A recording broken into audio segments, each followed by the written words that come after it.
Well, this is certainly a lot of fun. It's Billy and Dead. Hello. Yo. How you guys doing? Good. Yeah, good. Good. Are you good? I'm fucking fantastic. Fantastic. This has been it's a long time, isn't it? Since you were doing some of these? Since the summer? Yeah. Well, yeah. But before then, it was quite some time, wasn't it? A little bit of time between drinks, yeah. Yeah. Yeah. 20 years. Mm. I have the exact number. We'll go into that a bit later. But who was the first person to reach out and kind of go like, "Hi guys, maybe we should look at this again"? Dave, who's not here, or indeed in the band. I mean, does anyone else want to elaborate on the story? Or shall I? Okay, fine. Dave is an old friend of ours. He used to tech for us and stuff, and he was reading a Buffy the Vampire Slayer spin-off ebook. I only understand about 1 in 3 of these words. Called Spike. Is that right? Anyone? Something like that. No idea. Anyway, there's a scene in it where Spike has to go somewhere in a hurry to get to the Million Dead reunion show, and Dave took a picture of this and put it on an email thread with band members and just with like "lol" written on it. And for the first time in probably 20 years, we were all in the same kind of conversation arena. And it was, initially everyone was like, "Oh, that's nice," and then it was like, "How are you? What are you up to?" I think the news that you'd moved back to England was one of the big turning points for me. Yeah, probably. I mean, I'd been away from England for over 10 years, so it just sort of... Yeah. Well, then it was suddenly like, well, we could all actually be in the same room. Do you know what I mean? And then we were. And then we did a reunion tour. Is it? You keep skipping the crucial bit. Yeah. Well, Is that on purpose? Why didn't you tell that story? Okay, good. I love this because I do love it. So I witnessed Ben and Frank. They were on Instagram posting some pissed pictures up. I was like, thinking, oh, they're hanging out and having a drink. That's nice. And I was like, they do look quite drunk. Fine. And then I received a message the next morning. I thought, I know what this is about.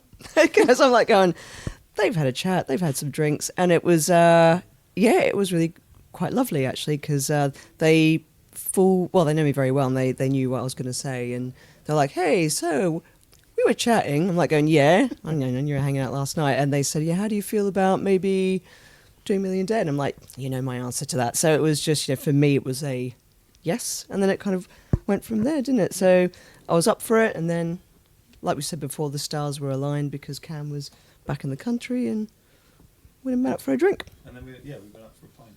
Yeah, just to see how it would feel socially, and then got into a rehearsal room to see how that felt. Yeah. And I said, Simon Wilson is going to interview us, and everyone else said, fuck yeah, that's absolutely That was that was the selling point. That's what really Voice FM was the thing that like tipped the dial. I'll take that. Yeah. Can't take it back now, even if it's a lie. When you all got back into a room together and started playing, how did it all just come like flooding back? Like, how easy was it to start playing again? Or was it a case of like really have to relearn everything again? Yes. Yeah, it was. Yeah, hard. no, it wasn't. I mean, it's been 20 years since we played these songs, and I mean, we've all sort of kept playing in different formats, but there was a lot of things to relearn, and I had to learn from the second album, songs I didn't know at all. So, it took a while. We've spent quite a bit of time in the rehearsal room. Yeah. Yeah. Yeah, I mean, I definitely had a bit of a moment of thinking. Before the first practice I went down to, I was quite cocky about it, and I was like, it's all they're in there somewhere, the lyrics, they just come flooding back to me.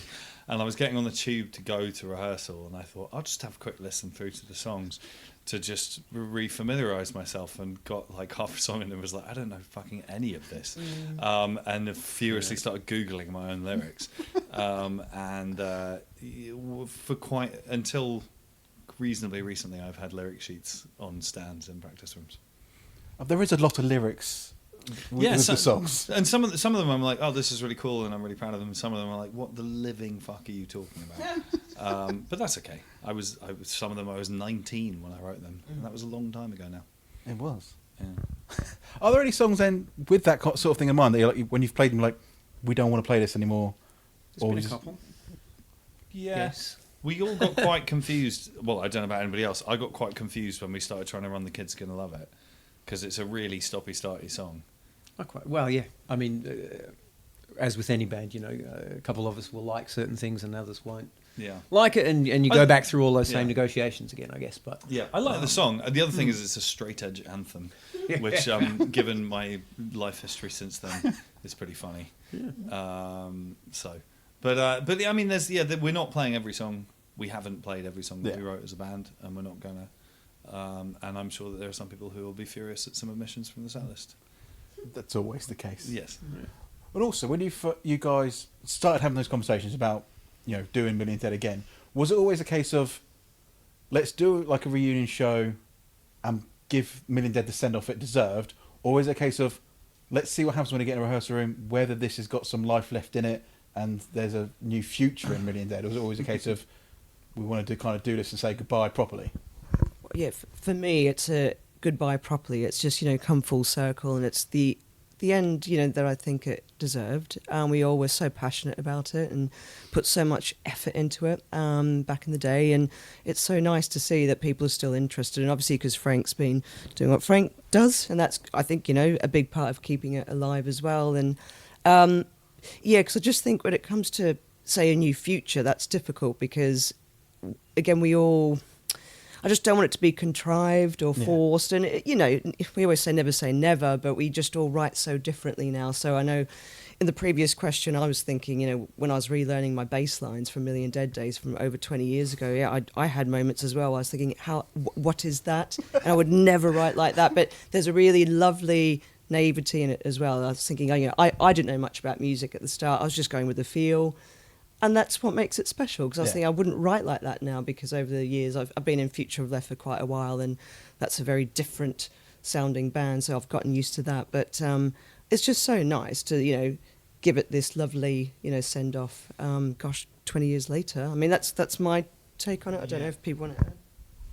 Okay. Yeah, I mean, I think it's been a great opportunity to sort of get a chance to come back and play the songs again, and I think, from my perspective, rebuild the relationships a bit. I certainly, when I left, it wasn't leaving in a great sort of situation. Yeah. As it happens, when you're young, you put a lot, like Jules said, you put a lot of effort and everything into it, and it just kind of, when it doesn't work out, it just sort of goes a bit worse. So, we many of us didn't have a lot of contact over those 20 years, so it's been nice to sort of get back and first and foremost, sort of rekindle friendships together, and also I think remember that we had a lot of really good songs, and they sound really cool, and there's some really good moments in that. So it's been nice to do that. I've sort of gone off and played lots of different types of music as well, and often in the back of my mind sort of thought, it was sort of diminished, I guess, the sound of the stuff that we'd had in the past, but actually it's been nice to sort of come back and remind myself of how cool it still sounds. Yeah, I think a big part of it for me is kind of a slightly kind of, thank you, slightly kind of, you're welcome, loving sort of pride almost, and because we were all pretty fucking young. I mean, when we did the band the first time around, and we've all, as people have said, gone to other places, done other things, but we can all kind of go, yeah, we did this and it was cool, and some people still care all those years later, and it's just kind of a lovely thing to be able to kind of stand next to it and go, yeah, we did this. Yeah. It's pretty cool. And, we've done 2 shows so far, and they were both a lot of fun, particularly 2000 Trees, which also, incidentally, in terms of the origin story of all this, that was quite a big thing. James, I made the error of mentioning to James from 2000 Trees that we'd had a pint, I think. I'm not sure we'd even had a rehearsal at that point. And he sent an offer through to play the festival, like, the following Monday. And we all sort of looked at each other and were like, well, this is the kind of shit or get off the pot moment. Do you know what I mean? Like, are we actually going to do this? Yeah. But yeah, that show was, I thought, totally magic. Do you know what I mean? And like, we got to, again, be proud of a thing that we all did a long time ago, but we did it. No one else did. Yeah, the energy in the crowd at 2003 was amazing. You could feel it. It was awesome. But yeah, it's like you said though, like when you're 20, you think you kind of know everything when you really don't. Like looking back, most 20-year-olds haven't got their shit together. So it's quite nice to be able to come back now, level-headed, rekindle, and actually, say goodbye properly. I quite like that. Yeah, The I fact that mean, not a you lot know- of bands get to do that. Julia and I were a little bit older than 20. Then, but, you know, No, you weren't. No, you weren't. He was, Still in he our was 21. in our 20s. We were in our 20s. Yeah.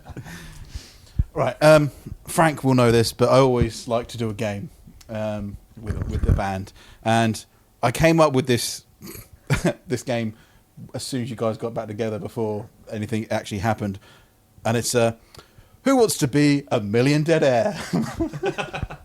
It's slightly different from ITV, so don't sue me. There's only one prize, which is at the top, so there's no banking. You either win it or you don't, and Are because we it's playing against each other? oh no, all together Oh, okay. for £1 million or £1 million ish. Right. Could be 45 million quid. I think so, yeah. Imagine if we actually won. Then you don't get a kicking cup himself. because you're not part of the interview. So there's only 5 questions. They're all loosely based around what has happened since you guys were a band or weren't a band and things. As always, there's 4 options. That is it. Right. So the first one is, what took longer / had a bigger gap? Is it the difference between Million Dead's last show and the reunion show at the Joiners? Is it between Top Gun and Top Gun Maverick? Or is it between Pink Floyd, The Division Bell and The Endless River? Or is it the time it took to build the pyramids? What was the question? So which one took longer? Yeah, which one took longer? I mean, can I answer that question? Really? The pyramids. Surely be pyramids.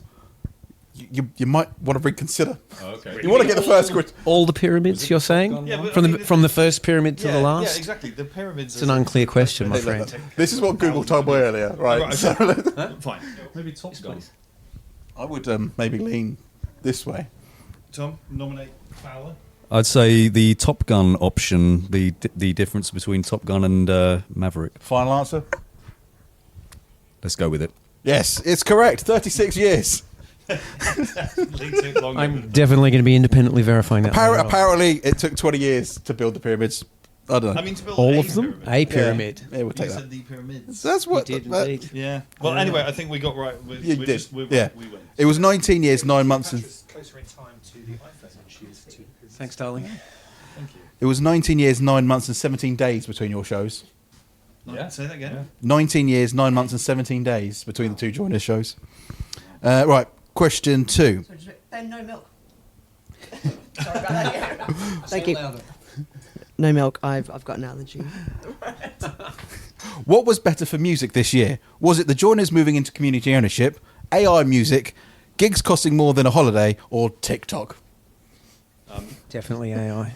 What was better for me? Yeah, what's better for music? I mean, I'm sort of Joiners. legally obliged to say the Joiners because I'm an MVT patron. There you go. Yes. But Cam says AI as a Well, you know, I'm happy to be sort of. I'm taking the Overruled Joiners with as final answer, and yes, that was the So it's best like you're thing. trying to give us 45 million quid. Yeah, I mean, you probably got to win anything, but we'll find out. Right, since September 2005, who has released more albums? Is it A, Blink-182, B, Million Dead, C, Deftones, or D, Evanescence? Oh, Jesus. Between the last. Wait, so hold on. Deftones? Blink-182, Million Dead, Deftones, or Evanescence? Probably Deftones. Deftones? That's regular. They Deftones. do one every couple of years, don't they? It's probably not Evanescence because I feel like they were a one and done sort of situation. Yeah. Maybe not one, but not many and done. My gut says Deftones on Me that too. one. See, the Deftones They're are like fairly one and regular. They've Kind of done a hope that few, haven't they? none of them had produced any albums. But I would go with your guts here. I mean, it seems two. Yeah, Deftones. Deftones. They've done a few, haven't they? I know they've done at least 2 that I can think of. yeah, they've done 6 albums since God. September They're 2005. They're pretty regular, yeah. Evanescence have done 4 since then. Yeah, How many Blink-182 done? 4. I was discounting greatest hits. Oh, yeah, you got to do that. Yeah. Right, so we're on to the 4th question, which is, in the last 20 years, who has broken the O2 Arena record for a single concert attendance? I know this. Is it A, Radiohead, Yes. B, Dua Lipa, let me finish, C, Metallica, and D, Taylor Swift? It was Radiohead yesterday. Yeah, I know. Yeah. Last week. Yeah. At least you We can... read the papers. Good, well then, yep, it was Radiohead. 22,000. It's good. I like it. Really Right. good, yeah. They're in the round show where the entire band is behind a screen, thereby negating the entire point of the exercise, in my opinion. But anyway. Right. Well, the whole show though. Yeah. really. I thought I saw a clip of them clearly not behind a screen, but The in screen's a kind of circle. translucent. It's in a circle. The screen's around the Is stage. that just a COVID screen? There you go. Could be. You just watch a DVD. Anyway, sorry. Right. The last one for the £1 million. If you want to use a lifeline, whatever they have on their thingy, Ben's our lifeline. you might want to try use this one. Ben, you're our lifeline. So what happened first? Is it the first 2000 Trees Festival, Million Dead's last show at the Joiners, Muse releasing Absolution, or the first gig that I went to? Oh, fucking hell. Well, okay, it's definitely... First. No, which happened first?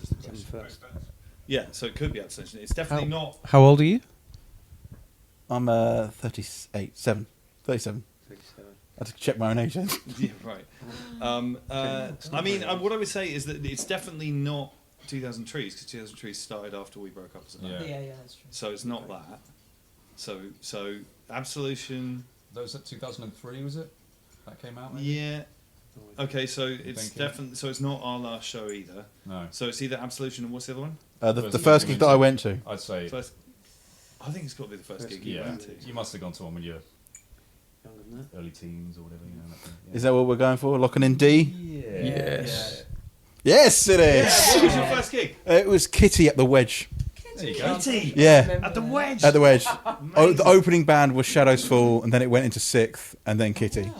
That's the only gig that I remember every single band that was on the lineup because it was the first gig I went to. Wow. So, who wants £1 million? Tom, I think Cameron? you should... Cameron, Well, I think it's There you go. So we've got a coin. Do you need a coin for these things? Yeah. You do. Or a guitar pick would do, I think. I've got a guitar. Okay, sorry. Back to the interview. What's happening? Yeah, so- if we win 45 million quid, this interview's over, right? Is the tour still going ahead? Yes. Yeah. I'm just going to buy all the remaining tickets. Yeah, so this is... But I think you've got to match more than one. Yes. What's happening?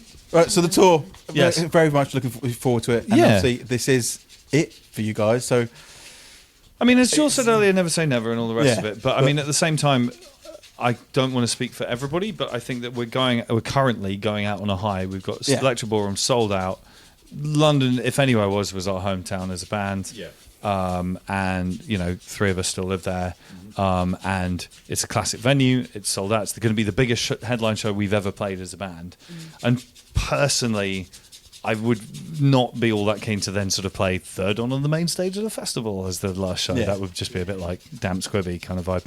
So I think it probably is, but I mean, at the same time, if you told me that this was going to happen 2 years ago, I would have thought you were high. So yeah. But if someone wants to offer us a lot of money for next summer, 45 million quid, for example. well, if we've got 45 million quid, Did we win 45 million quid here? I don't think Okay, so. But yeah, no, it's a nice way to end it, and I know there's a lot of people excited for it, and it's going to be a lot of fun. Like tonight's going to be a lot of fun, so looking forward to yeah. it. So yeah, thank you very much. Thank you. Cheers. Thank you. I think we've won a fiver.